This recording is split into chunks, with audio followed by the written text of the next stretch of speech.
Welcome to Wisdom Trek with Gramps. I am Guthrie Chamberlain, and we are on day 2427 of our trek. The purpose of Wisdom Trek is to create a legacy of wisdom, to seek out discernment and insights, and to boldly grow where few have chosen to grow before. In today's Wisdom Nugget, I'll guide you through the vast landscapes of biblical wisdom. Today we'll journey through Psalm chapter 11.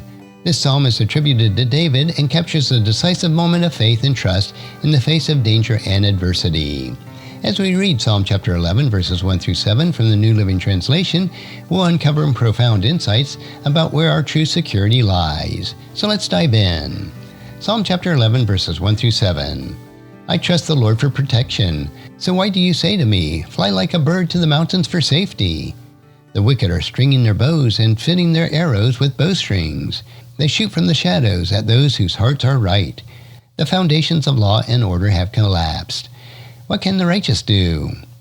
But the Lord is in his holy temple. The Lord still rules from heaven. He watches everyone closely, examining every person on earth. The Lord examines both the righteous and the wicked. He hates those who love violence. He will rain down blazing coals of burning sulfur on the wicked, punishing them with scorching winds. For the righteous Lord loves justice. The virtuous will see his face. Verse 1 describes a bold declaration. I trust the Lord for protection. David establishes his unwavering trust in God right from the start. This sets the tone for the entire psalm and contrasts the advice he receives from others. The second part of the verse reveals the counsel given to David. Fly like a bird to the mountains for safety. In times of danger, it's natural for people to seek refuge and advise others to do the same. However, David's response to this advice is rooted in his deep faith of God's protection. David questions, so why do you say to me? Indicates his resistance to fear-driven suggestions to flee. He acknowledges the reality of the threat, but chooses to place his trust in God rather than succumbing to fear. In verses 2 and 3, David describes the danger he faces. The wicked are stringing their bows and fitting their arrows for their bowstrings. They shoot from the shadows at those whose hearts are right. The foundations of law and order have collapsed. What can the righteous do? David paints a vivid picture in the threat posed by the wicked. The imagery of stringing bows and fitting their arrows suggests a prepared and imminent attack. The phrase, they shoot from the shadows, implies the cunning and hidden nature of the threat, making it even more dangerous. Furthermore, David laments the collapse of the foundations of law and order. This collapse creates a sense of chaos and helplessness, raising the questions, what can the righteous do?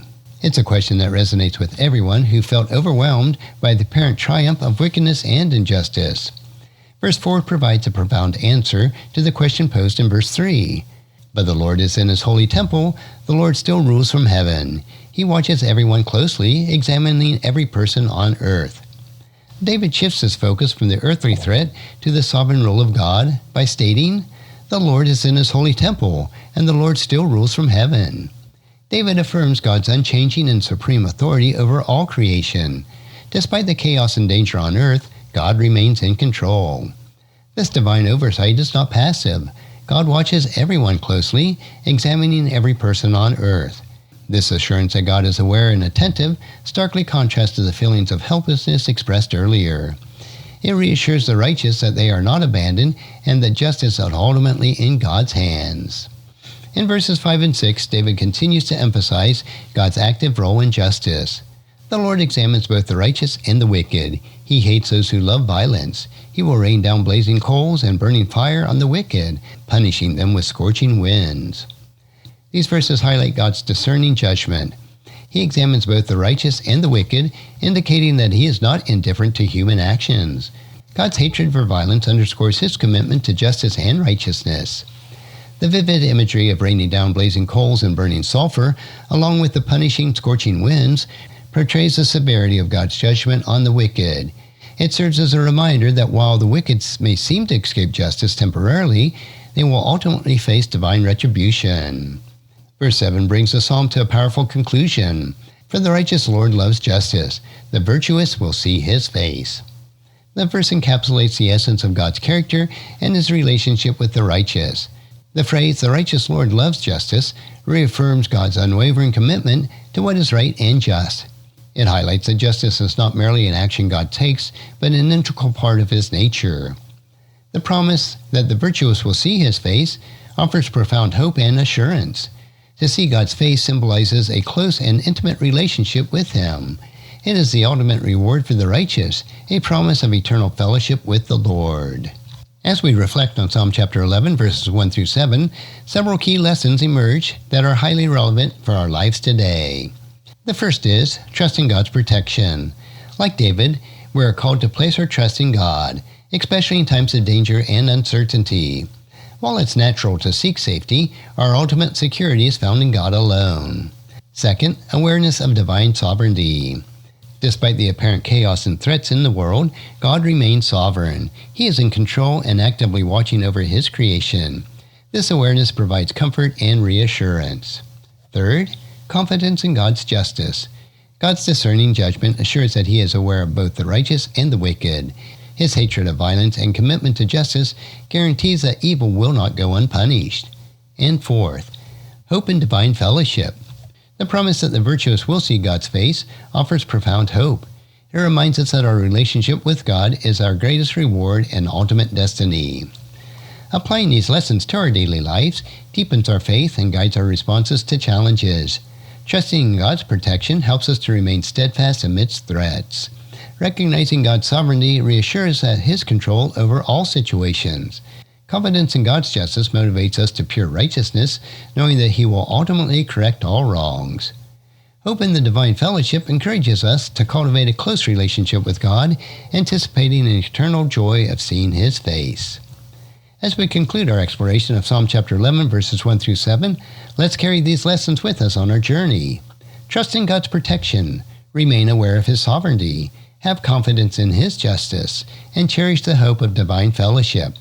In doing so, we align ourselves with the timeless wisdom of this psalm and navigate life's challenges with faith and assurance. Thank you for joining me on this episode of Wisdom Trek. May these insights in Psalm chapter 11 inspire and strengthen you to continue on your trek through life. Until the next time, keep seeking God's wisdom, cherish each moment, and continue to positively impact the world around you. If you found this podcast insightful, please subscribe and leave us a review. Then encourage your friends and family to join us and come along with us tomorrow for another day of Wisdom Trek, creating a legacy. Thank you so much for allowing me to be your guide, your mentor, and most importantly, I am your friend as I serve you through the Wisdom Trek podcast and journal. As we take this trek of life together, let us always live abundantly, love unconditionally, listen intentionally, learn continuously, lend to others generously, lead with integrity, and leave a living legacy each day. I am Guthrie Chamberlain, reminding you to keep moving forward, enjoy your journey, and create a great day every day. See you next time for more daily wisdom.